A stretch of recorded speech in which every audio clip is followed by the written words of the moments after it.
In this video, we're going to talk about more dislikes that you guys brought up and also some ideas that people have said to me to how to fix what went on at the Bassmaster Classic.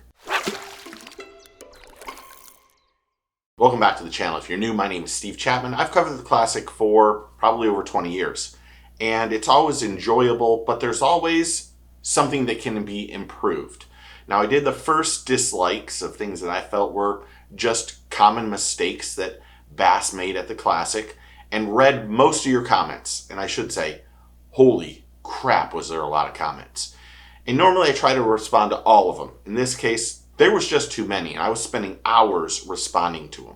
So I went through and read most of them, jotted down some notes that are right there, and we're going to talk about some of your dislikes at the 55th Bassmaster Classic in Fort Worth, Texas on Lake Ray Roberts. But I have to give credit where credit is due. The single greatest comment I've ever seen was from Squatch Thumper 7537. And he said, they can use LiveScope to look for fans also. Absolutely hilarious. That is an absolute gem. So thank you for the great comment. Now, there were lots of things that we disliked. There was a lot of the stuff we all agreed on. The weigh-ins were too long. There was too many commercials. There wasn't enough fishing going on. It was more commentary. And it made me step back and read your comments and then think about what you guys were saying. And I agree with almost everything. One of the things that is great about the Classic is the expo. But most of the legends and icons in the industry were at the expo this year. They weren't fishing. They just didn't qualify. Some of them aren't forward-facing sonar anglers. A lot of people say forward-facing sonar is the problem with fishing. I understand that and respect it. I was surprised on how much it was used and how dominant it was on day 2 and 3. But there were legends and icons from MLF and the Elites and all over, all the leagues that were at the expo.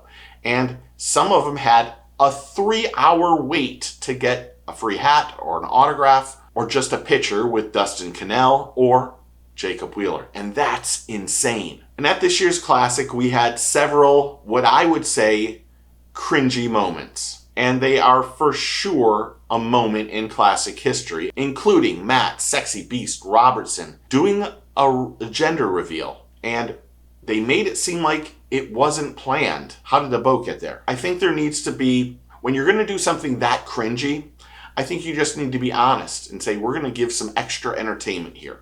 Don't bring it up and make it look like you don't know what's going on. We know, and we aren't stupid, and know that this is spontaneous. It's just something that doesn't happen. Next, while I love Shryrock, the Itsy Bitsy Spider, another really cringy moment. As well as Ben Milliken bringing up the quail eggs, the pickled quail eggs, and eating them. I think this is part of the dumbing down of the Bassmaster Classic for the fans.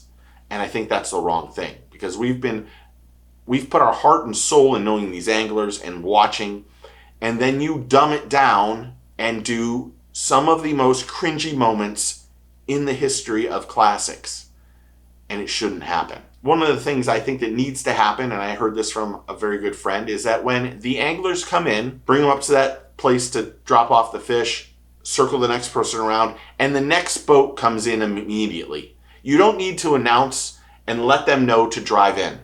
Speed that process up. Have them back to back. So all they have to do is, once it's done, push that angler off and say, here's the next angler, and they're ready to go to get off that boat. The drive-in, while it might seem like it adds some drama, it doesn't. It slows down the whole format of the weigh-in. And I think you will find that a lot of anglers and fans didn't appreciate it. I think another issue that Bass had is the Major League Fishing anglers were as popular, if not more popular, than the Elites. And this is because Bass isn't building the brand or creating those anglers. They're not doing a good job at doing that anymore. They've done it with Trey McKinney, but because he's so forward-facing sonar dominant, there's a group of fans that just don't like him.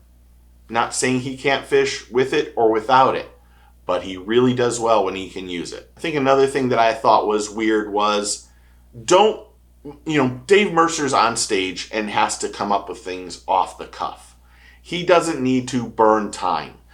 Get it moving. Get it moving. Move that weigh-in much faster because he is unbelievably busy as is. He got somebody in his ear. He's got somebody in his head, probably himself.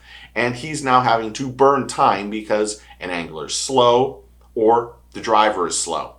Eliminate that. It's really important that during ICAST and during the Classic in the past, they would say, in booth 212, you have Rick Clunn signing autographs.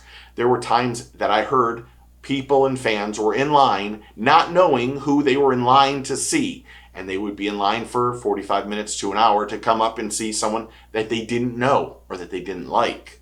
Having that announcements going on during the expo is very important.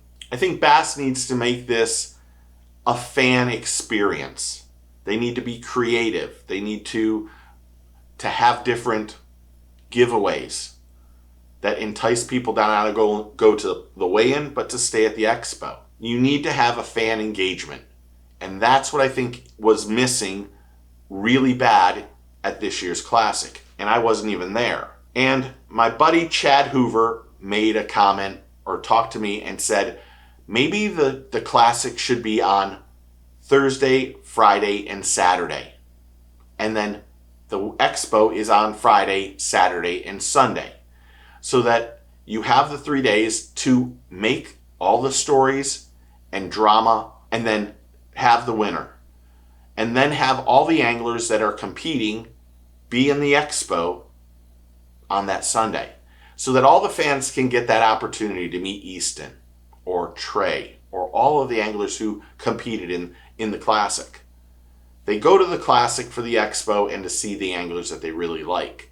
But the problem is, unless the anglers who make the cut never go to the expo. So maybe Bass should look at making the tournament Thursday, Friday, and Saturday with the expo Friday, Saturday, and Sunday. And making sure that the anglers who finish and are qualified go to the expo on Sunday. Not a bad idea from Chad. What do you think? Comment below and tell me what you think. Thanks for hitting that like and subscribe button. Thanks to all the new members and subscribers and all the people who are interactive on the channel. You guys are rock stars. The Classic week was insane. I'm not joking. I'd show you stats. It's ridiculous. So thank you. Thank you for being part of the team and family. But if you're not a subscriber, you should be. It's quick, easy, and all you gotta do is hit that button and you make my day. So please do it. Friday nights we go live, 8 p.m. Eastern Standard Time. If you're free, you want to meet some new people, talk fishing, and have some fun, come over to the channel. Remember, take a kid fishing, tight lines, cheers, and get your fish on.